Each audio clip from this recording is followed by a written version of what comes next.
મંગલમ ભગવાન વીરો મંગલમ ગૌતમ પ્રભુ મંગલમ સ્થૂલીભદ્રાદયા જૈનો ધર્મોસ્તુ મંગલમ.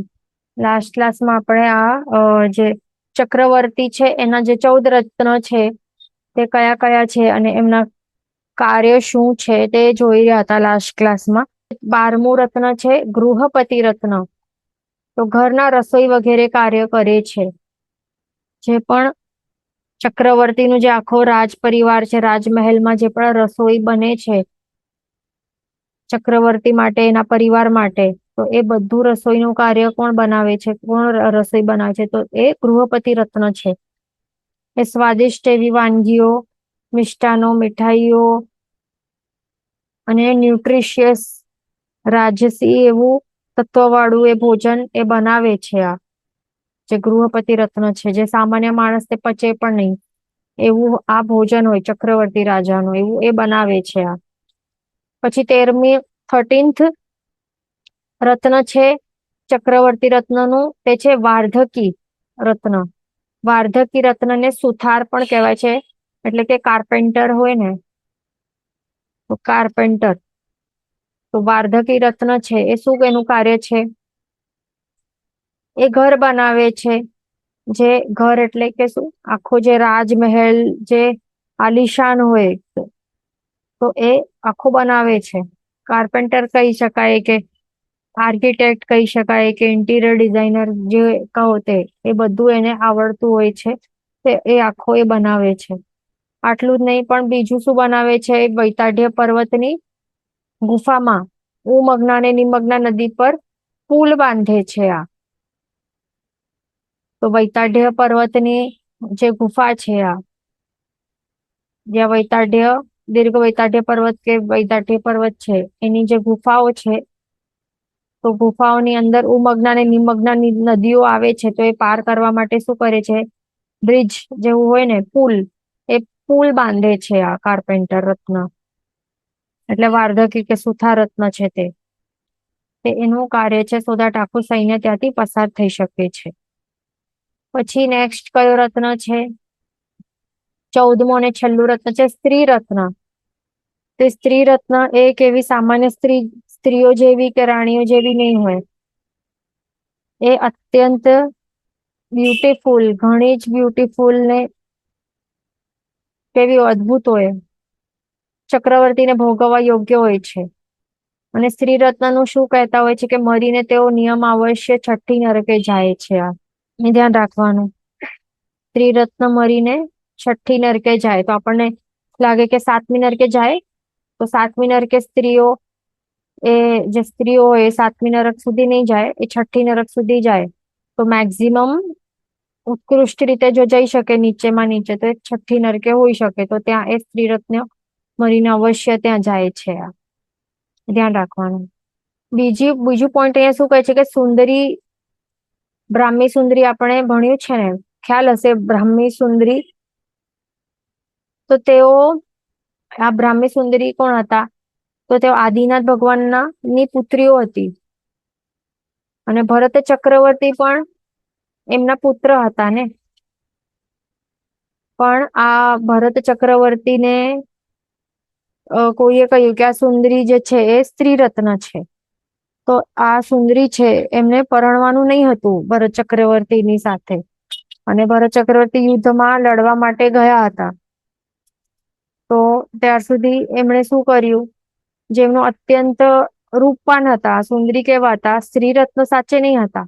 તો સ્ત્રી રત્ન હોય તો શું થાય? મરીને અવશ્ય છઠ્ઠી નરકે જાય ને. પણ સુંદરી થોડી નરકે ગયા. તેઓએ શું કર્યું કે આ જે રૂપ છે, મારું રૂપ છે, જે શરીર છે, એના પર મોહિત થઈને બધાને લાગે છે કે હું સ્ત્રી રત્ન છું. તો આવું રૂપ જોઈએ જ નહીં. એના માટે શું કરે છે? કન્ટિન્યુઅસ આંબિલ તપમાં ઉતરી જાય છે. 60,000 કન્ટિન્યુઅસ આંબિલો કરે છે આટલા દિવસો સુધી, વિચારો. તો એમનું જે રૂપ છે એ રૂપ બધું ચાલ્યું જાય છે, શરીર કૃશ થઈ જાય છે. એમ તે તપના કારણે તેજસ્વી તો હોય, શરીરમાં તેજ તો હોય, છતાં પણ જે ચરબી વગેરે જે હોય ને, જે એ બધું ચેન્જીસ તો થાય ને બોડીમાં. તો એ ચેન્જીસ એ બધા દેખાતા હતા. તો એના કારણે ભરત ચક્રવર્તી જયારે યુદ્ધમાંથી પાછા આવ્યા અને એમણે થયું કે સુંદરી જે છે એની એ સ્ત્રી રત્ન હશે એના સાથે એમને લગ્ન કરવાનું એવી રીતે. તો તે સુંદરીને મળવા જાય છે તો ત્યારે એ સુંદરી પોતે સામે ઊભી છે, છતાં પણ ભરત ચક્રવર્તી એમને ઓળખી નહીં શકે. એ કહે છે કે સુંદરી ક્યાં છે? તો અત્યંત રૂપવાન છે. તો સુંદરી કહે છે આ હું પોતે જ છું સુંદરી. પછી તમે તો કેવા કૃશ લાગો છો, પણ સુંદરી તો કેવી રૂપવાન એક્સેટ્રા છે, અત્યંત રૂપવતી છે, સ્ત્રી રત્ન છે, તમે તો હોઈ જ નહીં શકો. તો તેમણે બધું એ પ્રતિબોધ આપે છે કે આ શરીર કેવું છે, ત્યાં શરીર ઉપર જે મોહ છે એ મોહ કેવું છે, મોહ કરવા જેવું ન હોય, શરીર ઉપર રાગ કરવા જેવું નહીં હોય. કારણ કે શરીર કેવું છે, નાશવંત છે, રૂપ આજે છે આવતીકાલે નથી. તો એ રૂપ ઉપર મોહિત થઈને તમને પરણવાનું છે, પણ મને તો આ પરણવાનું જ નથી, મને તો શું દીક્ષા લેવી છે, સંયમ લેવાનું છે. તો એવી રીતે તે પછી રજા મળે છે અને એ સંયમ સ્વીકારે છે. સુંદરી બ્રાહ્મી સુંદરી એ સંયમ સ્વીકારે છે. પછી બાહુબલીજીને પણ એ પ્રતિબોધે છે ને, આપણને એ બધું સ્ટોરી ખ્યાલ છે. મેન એટલે શું પાછે કે સુંદરી એ સ્ત્રી રત્ન નહીં હતા, એ ધ્યાન રાખવાનું. પછી હવે આગળ શું કહે છે કે 14 રત્નોમાંથી ચક્ર, છત્ર, દંડ તથા ખડગ. હા, બીજું એક વાત જે ભરતને આપણને લાગે કે આ બંને આદિનાથ ભગવાનના જ પુત્ર પુત્રી છે, બટ તે બીજા અલગ માતાઓના પુત્ર પુત્રી છે, એટલે કઝિન્સમાં આવે છે. અને પેલા શું હતું, ચલણ શું હતું કે યુગલિકો વગેરે એવું ચલણ હતું ને એમનું. તો એવી ટાઈપની જે પ્રથા ચાલતી હતી, તો તે પછી ધીરે ધીરે કરીને ટ્રાન્ઝિશન ફેસ થઈને બંધ થઈ ગયું હતું. એટલે આપણને લાગે કે ભાઈ બહેન લાગે તો કેવી રીતે પરણવા માટે એવી રીતે પૂછે છે, પણ એવું હતું પેલા યુગલિકોનું. તો એ ચલણ પછી એ સ્ટોપ થઈ ગયું, બંધ થઈ ગયું હતું પછી. ઓકે, હવે 14 રત્નમાંથી ટોટલ 14 રત્નો છે, એમાંથી જે ચક્ર રત્ન છે, છત્ર રત્ન, દંડ અને ખડક રત્ન, આ ચાર એ ક્યાં ઉત્પન્ન થાય છે? આ ચાર રત્ન આયુધ શાળામાં ઉત્પન્ન થાય છે. આયુધ શાળા એટલે કે જે એમનું શસ્ત્ર વગેરે જે મૂકેલા હોય ને, યુદ્ધ માટે તૈયારી કરવાની હોય, તો ત્યાં બધા અસ્ત્ર શસ્ત્ર બધા જ રહેલા હોય. તો ત્યાં એ ઉત્પન્ન થાય છે, આ ચક્ર, છત્ર, દંડ અને ખડગ. કારણ કે શસ્ત્ર ટાઈપ એટલે એમાં યુઝ થાય છે આ એટલા માટે. પછી ચર્મરત્ન, મણિ અને કાંકીણી રત્ન એ રાજભંડારમાં ઉત્પન્ન થાય છે. અને ઉત્પન્ન કેવી રીતે થાય છે? એ બધા દેવ અધિષ્ઠિત છે, તો એવી રીતે દેવતાની સહાયતા દ્વારા એવી રીતે તે ઉત્પન્ન થાય છે. પછી સેનાપતિ, ગૃહપતિ અને પુરોહિત અને વાર્ધકી રત્ન. તો આ સેનાપતિ છે, ગૃહપતિ એટલે રસોઈયો, જે રાજાનું રસોઈયો હોય મેન. પુરોહિત એટલે પુરોહિત, પંડિત જેવા. અને વાર્ધકી એટલે કે આ સુથાર. તો આ બધા રાજધાનીમાં ઉત્પન્ન થાય છે. જે ચક્રવર્તીનું જે મેન રાજધાની હોય છે, તો ત્યાં એ ઉત્પન્ન થાય છે. ઉત્પન્ન એટલે બોર્ન થાય. એટલે નોર્મલી મનુષ્યો કેવી રીતે જન્મે એવી જ રીતે.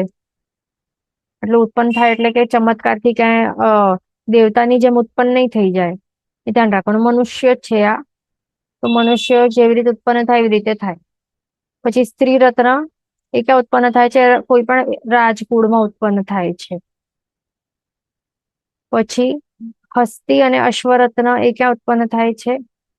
વૈતાડ્ય પર્વતની પાસે ઉત્પન્ન થાય છે આ, એ ધ્યાન રાખવાનું. અને પછી ત્યાંથી પછી એ જે ચક્રવર્તી રાજા છે, તો એ પોતાની સાથે લઈ લે છે. પછી હવે નેક્સ્ટ શું છે? ચક્રવર્તીની વૃદ્ધિ કેટલી હોય છે, તો તે અહીંયા બતાવે છે. તો ચક્રવર્તીના 14 રત્ન જે હોય છે ને, એ 1,000 દેવતાઓથી અધિષ્ઠિત હોય છે. કે દરેક રત્ન આટલા 1,000 દેવતાઓથી અધિષ્ઠિત હોય. એટલા માટે જે હવે સમજો કે વાધર કે સુથા રત્ન છે, એ મોટા મોટા મહેલ કે એવા કોમ્પ્લિકેટેડ એવા એવા જે આર્કિટેક્ચર વાળા એકદમ એવા કેવી રીતે બનાવી શકે છે? આ બધા હજાર હજાર દેવતાઓથી અધિષ્ઠિત હોય દરેક. જે આ ગૃહપતિ રત્ન છે, આટલી વાનગીઓ, સરસ સરસ વાનગીઓ આટલી બધી ક્વોન્ટિટીમાં બનાવવાનું કાર્ય એ કેવી રીતે થઈ શકે? એ બધા દેવતાઓની સહાયતાથી થઈ શકે, એ ધ્યાન રાખવાનું. પછી ચક્રવર્તી પોતાના જે બંને ભુજાઓ છે ને, એ 2000 દેવતાઓથી અધિષ્ઠિત હોય. એટલે કે એક ભુજા એ 1000 દેવતાઓથી અધિષ્ઠિત અને બીજી ભુજા એ બાકીના 1000 દેવતાઓથી અધિષ્ઠિત હોય. એટલે સ્ટ્રેન્થ કેટલું હોય પછી? આટલા હજાર હજાર દેવતાઓ રાઈટ અને લેફ્ટ મારા 1000 + 1000 દેવતાઓ થી અધિષ્ઠિત હોય. એટલે કે કેટલું સ્ટ્રેન્થ હશે? એટલા જ માટે તો બધા આટલું દિગ્વિજય કરી શકે આ ઇઝીલી. પછી 32,000 મુકુટ બદ્ધ રાજા એના અંડરમાં હોય, બધા સરેન્ડર કરી લે. આ બધા એમને સરેન્ડર કરી લે, એમને રાજા ચક્રવર્તી રાજા તરીકે સ્વીકારે. તો એવા આટલા 32,000 મુકુટ બદ્ધ રાજા હોય આખા હવે 6 ખંડમાં. પછી 64,000 સ્ત્રીઓ, આટલી બધી સ્ત્રીઓ હોય ચક્રવર્તી રાજાની. હવે જ્યાં એ દિગ્વિજય કરવા જાય તો ત્યાંથી પછી એ પરણતા પણ હશે. પછી નવનિધિઓ, પછી 72,000 શ્રેષ્ઠ નગર. હમણાં આપણે કહીએ ને કે ભારતમાં સૌથી શ્રેષ્ઠ નગર મુંબઈ છે, દિલ્હી છે, આ બધા એવા શ્રેષ્ઠ નગરોમાં આવે ને, એ તો કઈ નહીં. શ્રેષ્ઠ નગર તો 72,000 શ્રેષ્ઠ નગર એટલે અત્યંત એવા બેસ્ટ કહેવાય ને, બધી જ ફેસિલિટી રિદ્ધિ સિદ્ધિ વાળા એવા શ્રેષ્ઠ નગર હોય. પછી 84 લાખ, 84 લાખ હાથી, 84 લાખ ઘોડા, 84 લાખ રથ. આટલા બધા હાથીઓ, આટલા ઘોડાઓ અને આટલા બધા રથો હોય છે. પછી 96 કરોડ ગામ, બધાની સત્તા હોય એમની. આટલું જ નહીં પણ 96 કરોડ પાયદળ પણ હોય એમનું. એડ કરી લેવાનું. 96 કરોડ શું હોય? પાયદળ પણ હોય. પાયદળ એટલે કે જે સૈનિકો હોય ને, એ પણ આટલું મોટું સૈન્ય હોય એમનું.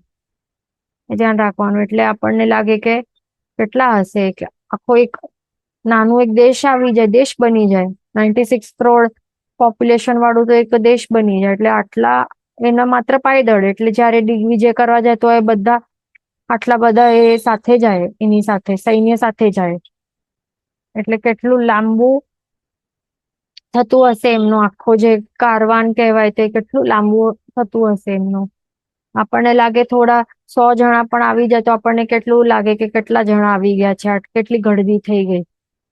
પણ અહીંયા 96 કરોડ પાયદળ, 84 લાખ હાથી ઘોડા રથ ને આટલા બધા હોય. એટલે કેટલું મોટું સૈન્ય છે, આપણે વિચારી પણ નહીં શકીએ. તો આટલા મોટા સૈન્યને ની સામે કોઈ પણ ટકી શકે? કોઈ પણ ટકી જ નહીં શકે. આખો બધા જ હારી જાય અને બધા 6 ખંડ આખો એનું માલિક એ બની જાય છે. આ એવી રીતે.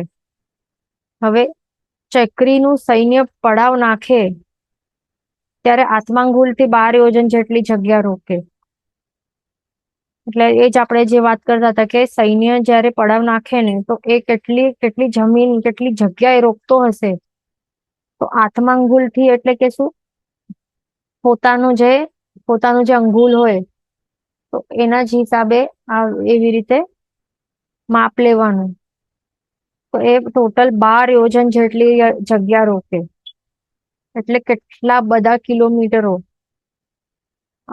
એમનું જ આખો એક પડાવ નાખે તો આટલું એ જગ્યા રોકી લે, આટલી જમીન રોકી લે. હમણાં તો કેટલી આપણને લાગતું હશે કે હમણાં આટલી જમીન તો છે નહીં, તો એ લોકો આટલો લઈને ક્યાં જતા હશે? પણ મેન યાદ રાખવાનું કે હમણાંનું ટાઈમમાં શું થયું છે, ઘણું બધું જમીન છે ને એ પાણીની અંદર આવી ગયું છે. પાણી નીચે ઘણી બધી જમીન એ ચાલી ગઈ છે. ઘણું બધું ક્ષેત્ર ડૂબી ગયો છે પાણીની અંદર. એટલે હમણાં ક્ષેત્ર બહુ ઓછું દેખાય આપણને.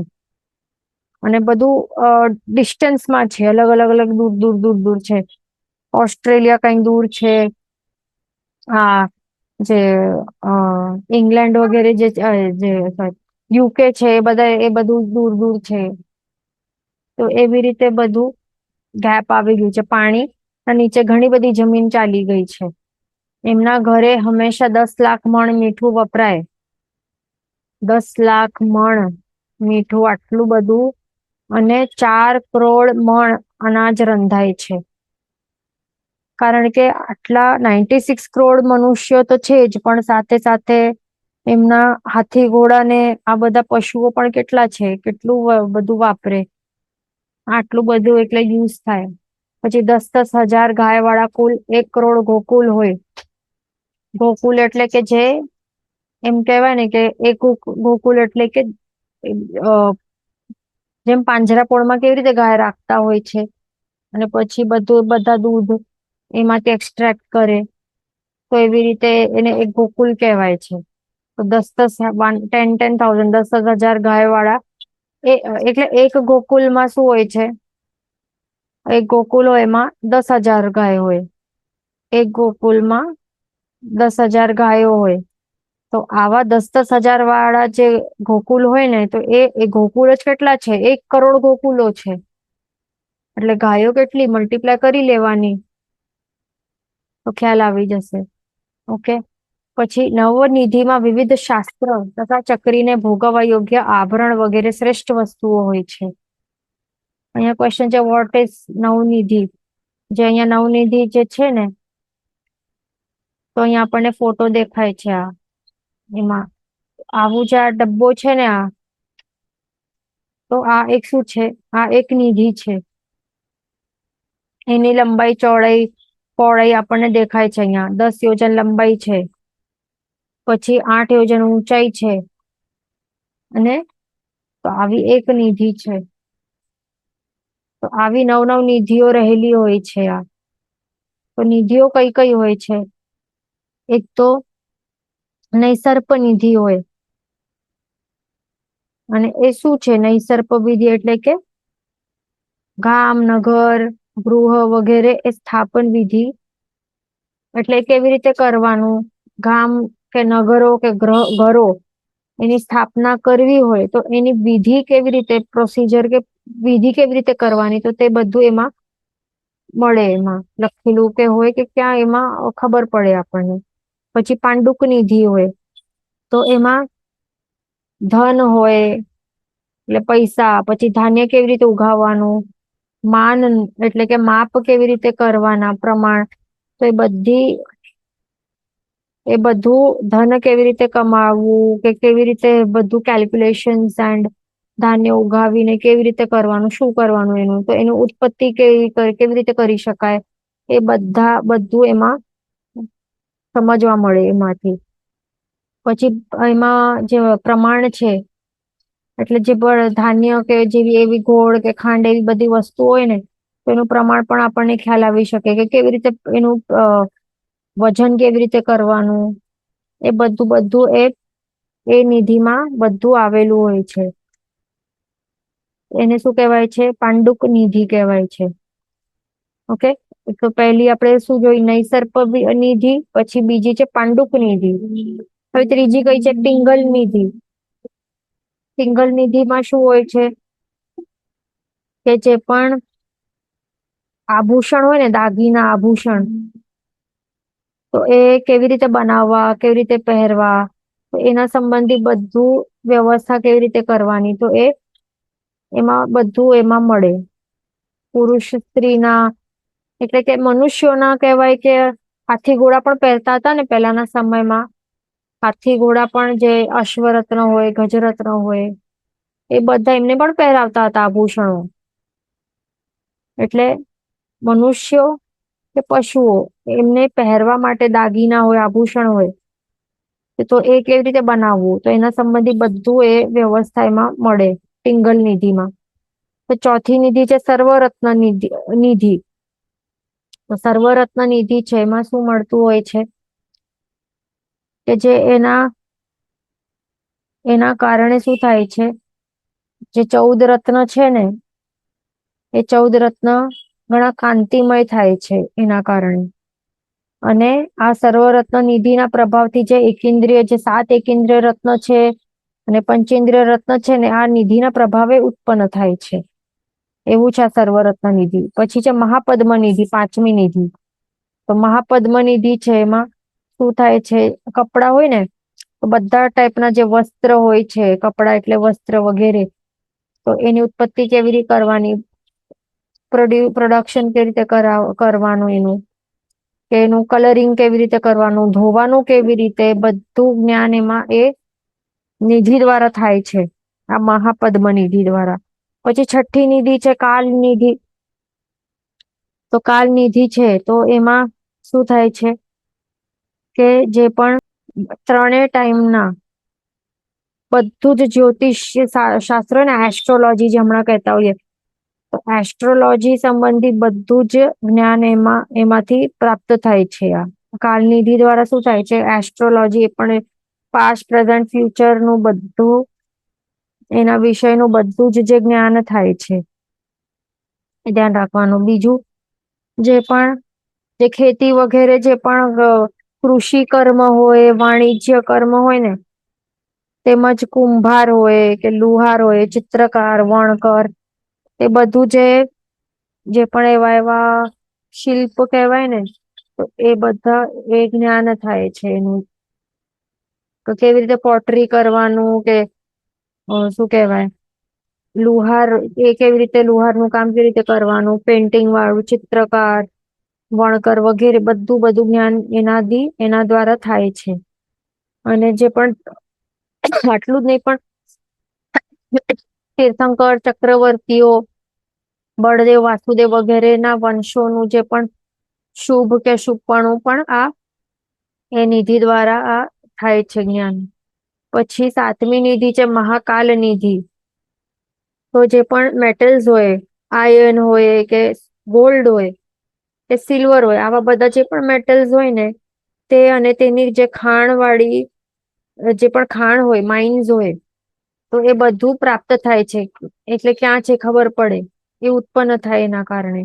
એટલે ઉત્પન્ન કેવી રીતે થાય છે, એ ક્યાં મળે, માઇન્સ ક્યાં, કેવી રીતે શોધવી, એક્સટ્રેક્શન વગેરે કેવી રીતે કરવાનું, પ્યુરિફિકેશન કેવી રીતે કરવાનું, એ બધું એનાથી એનું જ્ઞાન થાય આ મહાકાલ નિધિ દ્વારા. આટલું જ નહીં, પણ મણી હોય કે મોતીઓ હોય કે હીરા માણેક જે પણ મણી હોય ને, ચંદ્રકાંત મણી વગેરે જે પણ રત્ન હોય, એ બધું જ, એ બધી વસ્તુઓ આ મહાકાલ નિધિ દ્વારા પ્રાપ્ત થાય છે જીવને. પછી માણવક નિધિ છે આઠમી. તો જે પણ આ આર્મી વાળા હોય ને, સૈન્ય વાળા, તો એ બખ્તર પહેરતા હોય ને, બખ્તર પહેરતા હોય, પછી શસ્ત્ર હોય, અલગ અલગ ટાઈપના આર્મ્સ એન્ડ એમ્યુનિશન હોય, એ ટાઈમમાં જેવા હતા તેવા તલવાર, ભાલા જે પણ હોય, તો એ બધું કેવી રીતે બનાવવું, તો એનું બધું જ્ઞાન એના દ્વારા થાય છે આ માણવક નિધિ દ્વારા. આટલું જ નહીં, પણ યુદ્ધ કેવી રીતે કરવાનું, યુદ્ધની કળા પણ ખ્યાલ આવે. પછી વ્યૂહ રચના કરે ને, અલગ અલગ ટાઈપના વ્યૂહ ની રચના પણ કેવી રીતે, કેવા કેવા ટાઈપના વ્યૂહ હોય, તો એની રચના કેવી રીતે કરવી, ડિફેન્સ નું જે પણ ડિફેન્સ કે અટેક નું જે સ્ટ્રેટેજીસ છે, એ બધું એના દ્વારા જાણી શકાય છે. આ 7 પ્રકારની દંડ નીતિ હોય છે, એ બધું જ આ નિધાન દ્વારા જાણી શકાય છે. પછી છેલ્લી 9મી મહાશંખ નિધિ છે. તો એ નિધિ એક એવી છે આ 9મી, તો એમાં અલગ અલગ, હવે આ એન્ટરટેનમેન્ટ રિલેટેડ છે. એમાં જે નાટક હોય ને, નાટકો હોય કે પોએમ્સ હોય, પોએટ્રી હોય કે છંદ હોય કે સંસ્કૃત કે પ્રાકૃત ભાષા, અપભ્રંશ, એ બધા ટાઈપના જે પણ ભાષાઓ હોય કે કાવ્યો હોય, તો એના દ્વારા જાણી શકાય છે. તો એવી રીતે આપણને શું ખ્યાલ આવ્યું કે આ 9 નિધિઓ દ્વારા કે દરેક વસ્તુઓની એવી રીતે નોલેજ પ્રાપ્ત થાય છે, થઈ શકે છે. તો આવી રીતે ચક્રવર્તી છે, એના પાસે આટલું પુણ્યોદય રહેલું હોય છે ને, આટલું પરમ પુણ્યોદય રહેલું હોય, એના કારણે આ બધી જે ઉપયોગી હોય, વ્યવહારિક જગતમાં જે ઉપયોગી સામગ્રીઓ હોય, સાધન સામગ્રીઓ, એના દ્વારા એને પ્રાપ્ત થાય છે. ધ્યાન રાખવાનું. ઓકે, તો એવી રીતે આપણે નવનિધિઓ શું છે તે સમજી લીધી. ક્વેશ્ચન છે, વોટ્સ મીનિંગ ઓફ આત્માંગુલ? આત્માંગુલ એટલે કે આત્મા એટલે કે પોતે, તો પોતાનું અંગુલનું માપ જ કેટલું હોય તો એને આત્માંગુલ કહેવાય છે. એટલે જ હવે 12 ચક્રવર્તી હોય તો બધા ચક્રવર્તીઓનું હાઈટ, બધું શરીરનું હાઈટ ને સાઈઝ બધું અલગ અલગ હોય ને, હાઈટ બધાની અલગ અલગ અલગ અલગ હોય, બધાના જે ટાઈમમાં ઉત્પન્ન થાય એ ટાઈમના હિસાબે એની હાઈટો બધાની અલગ હોય. તો જે ટાઈમનું ચક્રવર્તી હોય, એ સમજો 500 ધનુષની હાઈટ વાળું જે કોઈ પહેલું ચક્રવર્તી હોય તો એનું અંગુલ હોય તો એના પોતાનું અંગુલનું માપ કેટલું હોય તો એના માટે એનું આત્માંગુલ કહેવાય. પછી બીજા ચક્રવર્તીની હાઈટ એનાથી ઓછી હોય, કે 12માં છેલ્લા ચક્રવર્તીની હાઈટ સૌથી ઓછામાં ઓછી હોય બીજા ચક્રવર્તીઓ કરતા, તો એનું બોડીની હાઈટ જેટલી હોય પછી એનું એનું જે અંગુલ હોય, અંગુલનું માપ પણ એકદમ નાનું હોય, તો એના માટે પોતાનું અંગુલનું જેટલું માપ હોય એના માટે એ આત્માંગુલ એટલું કહેવાય છે. અને હવે આપણો અહીંયા શું છે કે આપણે શું જોયું કે અહીંયા આત્માંગુલ થી આપણે જોયું ને કે ચક્રી સૈન્ય પડાવ નાખે ત્યારે આત્માંગુલ થી 12 યોજન જેટલી જગ્યા રોકે. તો હવે અહીંયા આપણને જો એવું ક્વેશ્ચન આવે કે અહીંયા આત્માંગુલ થી 12 યોજન જેટલી જગ્યા એટલે કેટલી હોઈ શકે, તો ત્યાં પહેલા વિચારવાનું કે કયો ચક્રવર્તી એનું જોવાનું છે આપણને. તો એ ડિપેન્ડ્સ ઓન ધ ચક્રવર્તી. 12 ચક્રવર્તી હોય તો બધાના હાઈટ અલગ હોય, 12 બધાના હાઈટ અલગ હોય, બધાના અંગુલના માપ પણ અલગ હોય. તો એના કારણે બધાના આત્માંગુલ છે પોતપોતાના અંગુલના માપ એટલે જ આત્માંગુલ કહેવાય. તો પોતપોતાના આત્માંગુલ થી એ કાઉન્ટિંગ કરે એવી રીતે. તો જે 12 યોજન જેટલી જગ્યા જે બને તો એ કહેવાય કે આત્માંગુલ થી 12 યોજન. ધ્યાન રાખવાનું. આપણે આ બધું જૈનોલોજી પાર્ટ 1 માં બધું યુનિટ કન્વર્ઝનનું ત્યાંથી આપણે રિવિઝન કરવાનું. ઓકે, 12 અંગુલનો એક વેત આવે ને 2 વેતનું 1 હાથ કહેવાય, પછી 4 હાથનું એક ધનુષ્ય બધું હતું ને તો એ પછી 2000 ધનુષનું એક ઘાવ હોય, પછી 4 ઘાવનું 1 યોજન. તો એવી રીતે કેલ્ક્યુલેશન આપણને બધું કેલ્ક્યુલેશન કરીને પણ ખ્યાલ આવી શકે છે શું છે. અહીંયા ક્વેશ્ચન છે હાઉ મચ ઇઝ 1 મણ.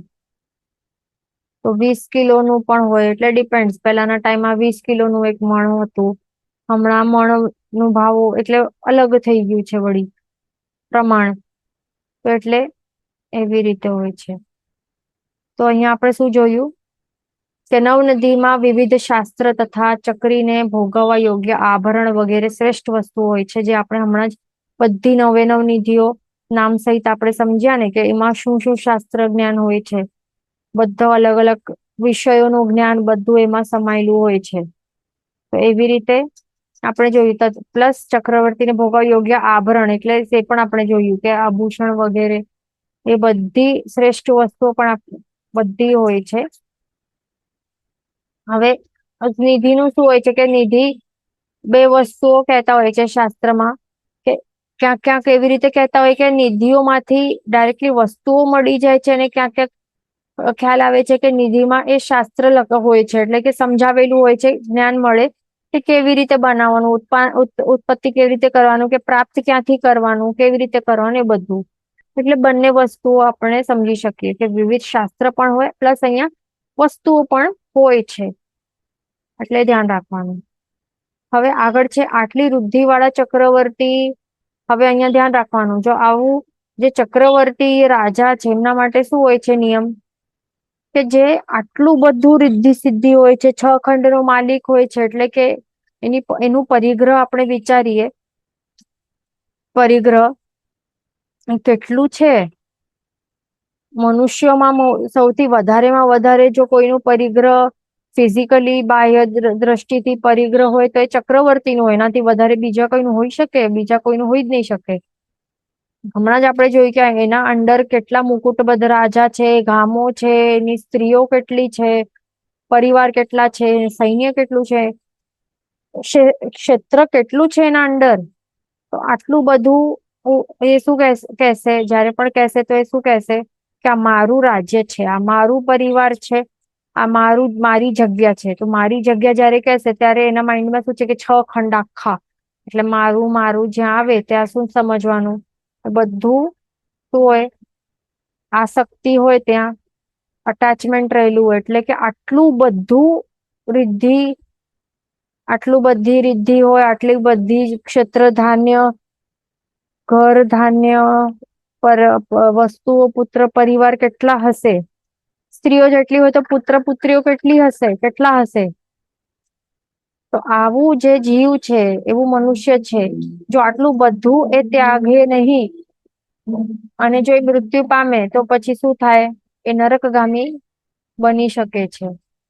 પણ જો એ સંસારનો ત્યાગ કરે ને, એ બધી આટલી બધી મિલકત, વસ્તુ, ક્ષેત્ર, પરિવાર વગેરેનું જો ત્યાગ કરે તો પછી એ મોક્ષ અથવા તો વૈમાનિક દેવલોકમાં જઈ શકે છે.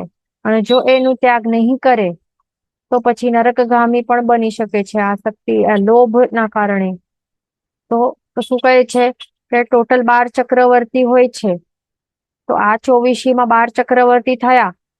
તો આ 12 માંથી 8 છે ને, એ 8 ચક્રવર્તી મોક્ષમાં ગયા છે. આ ભરત ચક્રવર્તી થી સ્ટાર્ટ થાય છે, આ પહેલા ચક્રવર્તી. તો એ મોક્ષમાં ગયા છે 8. સનત કુમાર અને મઘવા છે. આ બે ચક્રવર્તી ત્રીજા દેવલોકમાં ગયા છે. અને શુભમ અને બ્રહ્મદત્ત ચક્રવર્તી, આ બે ચક્રવર્તી નરકમાં ગયા છે. આ કેમ? કારણ કે તેઓ શુભમ ચક્રવર્તી છે તો એને કેટલી આસક્તિ કે 6 ખંડ છે, એ પણ એનાથી પણ સંતોષ થયો નથી. એને હજી વધારે એનું જે એને શું હજી જોઈએ છે, હજી મને, એટલે કે શું, બધું સંગ્રહ કરવાની એનું છે લોભ. અનંતાનુબંધી લોભ લેવલનું છે એનું. લોભ કેવું છે? અનંતાબંધી લેવલનું છે. ને મૃત્યુ પામીને અવશ્ય એ નરકમાં જાય છે. બ્રહ્મદત્ત ચક્રવર્તી છે, એ પણ આસક્તિ પૂર્વક એ જીવન ભોગવે છે, એનું જીવન જીવે છે.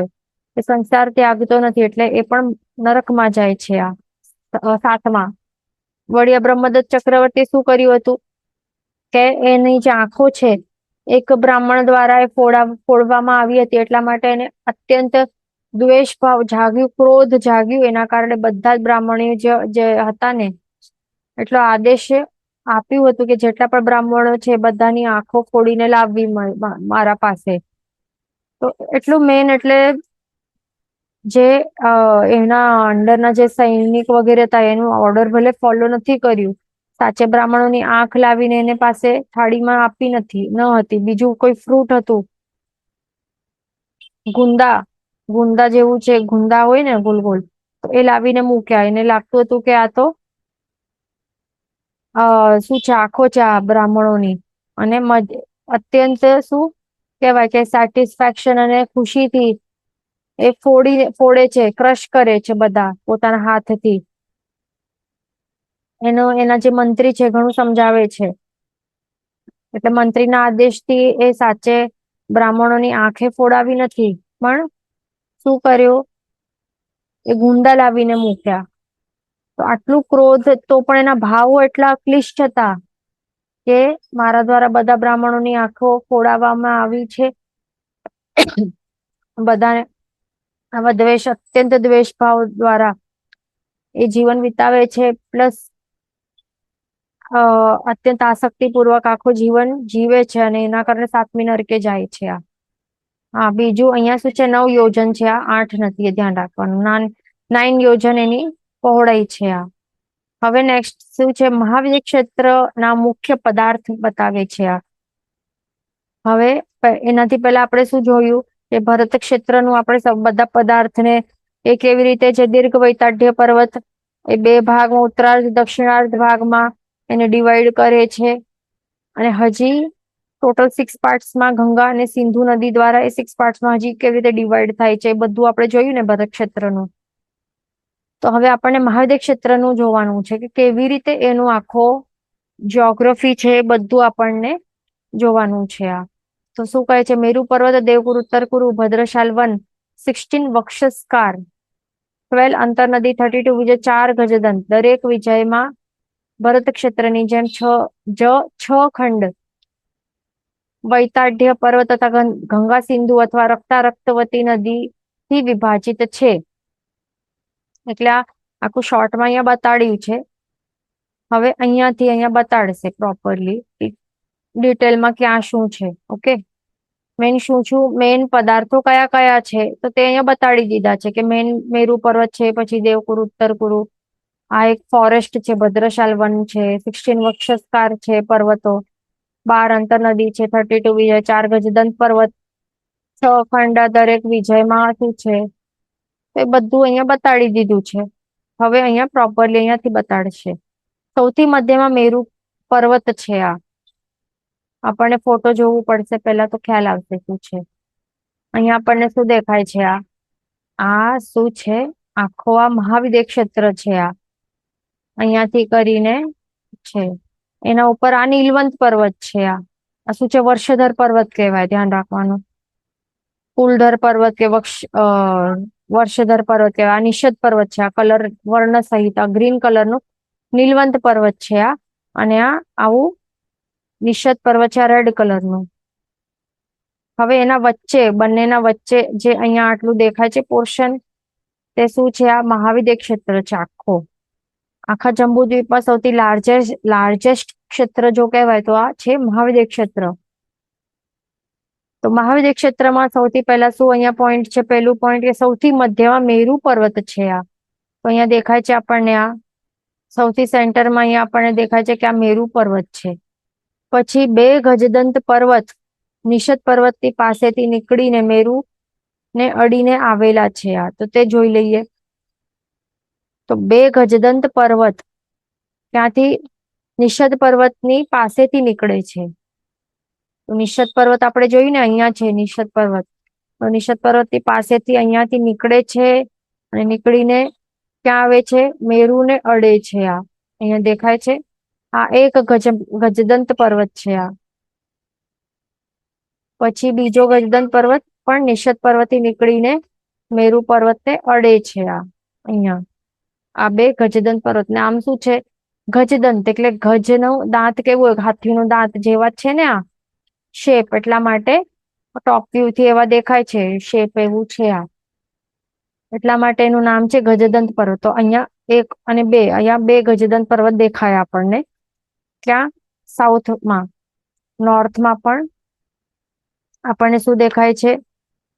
પેલા તો આ સમજી લઈએ કે આ 2 ગજદંત પર્વત છે ને, 1 અને 2, એના વચ્ચેનું જે પોર્શન છે, આ વચ્ચેનું ભાગ જે છે, આટલું ભાગ, એ ભાગને શું કહેવાય છે? દેવકુરુ ક્ષેત્ર કહેવાય છે. શું છે? આ ક્ષેત્રનું નામ દેવકુરુ છે. એ ધ્યાન રાખવાનું. એટલે આ 2 ગજદંત પર્વતના વચ્ચેનું ભાગ કેટલા સુધી? નિષદ પર્વત સુધી. આટલું આખા ભાગને કે શું કહેવાય છે? દેવકુરુ કહેવાય છે. દેવકુરુ ક્ષેત્ર. એ ધ્યાન રાખવાનું. હવે ઉપરના નોર્થ સાઈડ નું આપણે વાત કરશું. આ છે નીલવંત પર્વત. નીલવંત પર્વત થી પણ 2 ગજદંત પર્વત નીકળે છે. નીકળીને ક્યાં અડે છે? મેરુ પર્વતની અહીંને અડે છે. આ પૂર્વ અને પશ્ચિમમાં, ઈસ્ટ અને વેસ્ટમાં. આ છે ઈસ્ટ, આ છે વેસ્ટ. આ બંને ગજદંત પર્વત છે, એમની વચ્ચેનું જે ક્ષેત્ર છે, નીલવંત પર્વત થી બાઉન્ડ્રી બનાવેલું જે આટલું ક્ષેત્ર છે, એને નામ છે ઉત્તરકુરુ ક્ષેત્ર. આખો આટલો છે આ ઉત્તરકુરુ ક્ષેત્ર. આટલું છે, ધ્યાન રાખવાનું. તો એવી રીતે આપણને શું દેખાયું? 2 કુરુક્ષેત્ર દેખાયા આપણને. એક નું નામ છે ઉત્તર કુરુક્ષેત્ર અને બીજું જે સાઉથ વાળું છે એનું નામ શું છે? દેવ કુરુક્ષેત્ર. એ ધ્યાન રાખવાનું. હવે આ બંને જે કુરુક્ષેત્ર છે એમાં 5-5 વિશાળ દ્રહ છે. તો એ આપણે જોઈ લઈએ. એ બીજા ફોટોમાં આપણે જોઈ લઈએ. આ ઝૂમ કરેલું છે આ ફોટો. ઓકે, તો અહીંયા પાછું આપણે જોઈ લઈએ. પેલા પદાર્થ જોઈ લઈએ તો આપણને ખ્યાલ આવે કે શું ક્યાં છે. અહીંયા ઉપરનું જે અહીંયા ગ્રીન કલરનું છે, લાઇટ ગ્રીન છે, પણ આ ગ્રીન છે. તો આ આખો આ છે નીલવંત પર્વત છે. આ નીચેનું નિષદ પર્વત છે, આ રેડ કલરનું. ઓકે, અને અહીંયા ગજદંત પર્વત દેખાય છે. ક્યાં છે? આ નોર્થ છે. અને આ સાઉથ પાર્ટ છે. તો અહીંયા આપણને અહીંયા ગજદંત પર્વત દેખાય છે 1 અને 2 અને ઉપરના પણ 2 ગજદંત પર્વત દેખાય છે આપણને અહીંયા. ઓકે, તો આ ગજદંત પર્વતની વચ્ચેનું શું છે? આટલી ભૂમિને શું કહેવાય છે? આ ઉત્તર કુરુક્ષેત્ર કહેવાય છે, નોર્થ વાળાને. અને સાઉથ વાળું અહીંયા જે આટલું બને છે પોર્શન, એને શું કહેવાય છે? દેવ કુરુક્ષેત્ર કહેવાય છે, સાઉથ પોર્શન. ઓકે, હવે આગળ શું કહે છે કે બંને કુરુક્ષેત્રમાં 5-5 વિશાળ દ્રહ છે. હા, અને અહીંયા મેરુ પર્વત પણ મધ્યમાં દેખાય છે ને, લાંબુ, ઊંચું લાંબુ. આ અપવર્ડ્સ છે, આ આકાશની તરફ અહીંયા ઉપર જાય છે. અહીંયા એમને વિચારવાનું કે આ આવું સૂતેલું છે, નોર્થમાં સૂતેલું જમીન ઉપર છે. ના, એ જમીન ઉપર નથી, એ ઊંચો અને ઉપર જાય છે આકાશની તરફ. મેરુ પર્વત આ 3D એંગલમાં વ્યૂ જાણવું એને. ઓકે, એના કારણે આ મેરુ પર્વત આ શું છે? ઉભો છે, આ ઝાડની જેમ સીધો ઉભો છે. ઓકે, હવે બંને કુરુક્ષેત્રમાં 5-5 વિશાળ દ્રહ છે. તો આ જે દેવ કુરુક્ષેત્ર છે એમાં ક્યાં છે 5 વિશાળ દ્રહ? તો અહીંયા દેખાય છે. દ્રહ નંબર 1, 2, 3, 4 અને 5. એ દ્રહ એટલે શું? સરોવર છે. આ ઘણા વિશાળ 5 દ્રહ છે અહીંયા. અને એવી જ રીતે અહીંયા પણ હવે આ 5 દ્રહ છે, પણ એ મેરુ પર્વત ઉભો છે ને ઉપર આકાશની તરફ ઊંચો છે, તો એના કારણે દેખાતું નથી પાછળ શું છે. તો એના પાછળ જોવા માટે બીજો ફોટો જોવું પડશે આપણને. આ અલગ એંગલ જોઈ લઈએ. હા, આ એંગલ કયો છે? આપણે ઈસ્ટમાં ઈસ્ટ કે વેસ્ટમાં ઉભા રહીને જોઈએ છીએ. અહીંયા દેખાય છે આ શું છે? આ સાઉથ છે, અહીંયા નોર્થ છે, ઓલી સાઈડ ઈસ્ટ છે, અને અહીંયા આપણે વેસ્ટમાં ઉભા છીએ. આપણે ઉભા છીએ અહીંયા વેસ્ટમાં, અને અહીંયાથી એવી રીતે જોઈ રહ્યા છીએ. એટલા માટે આપણને અહીંયા સાઈડમાં અહીંયા ઉભા રહીને જોઈએ છે, એટલા માટે અહીંયા આપણને એવી રીતે દેખાશે. અહીંયા મેરુ પર્વત દેખાય છે, અહીંયા ઉભો છે વચમાં, ઉપર આકાશની તરફ ઉપર ઊંચો ઊંચો જાય છે ઉપર. પછી આ ગજદંત પર્વતો દેખાય છે આપણને આ સાઉથમાં, અને આ નોર્થમાં પણ ગજદંત પર્વતો દેખાય છે. ઓકે, તો અહીંયા જે નોર્થમાં શું હોય? ઉત્તર કુરુક્ષેત્ર છે. આ તો એમાં 5 વિશાળ દ્રહ દેખાય છે અહીંયા આપણને, 1, 2, 3, 4 અને 5. પછી દેવ કુરુક્ષેત્ર એટલે કે સાઉથમાં શું દેખાય છે? 5 વિશાળ દ્રહ, તે અહીંયા દેખાય છે આપણને. દ્રહ એટલે કે સરોવર, એને હ્રદ પણ કહેવાય છે, એ ધ્યાન રાખવાનું. પછી આગળનું આપણે નેક્સ્ટ ક્લાસમાં આપણે જોશું. જીન વચન વિરુદ્ધ બોલાયું હોય તો મિચ્છામ દુક્કડમ સર્વમંગલ માંગલ્યમ સર્વ કલ્યાણ કારણમ પ્રધાનમ સર્વધર્માણમ જયમ જેતિ શાસનમ પ્રણામ.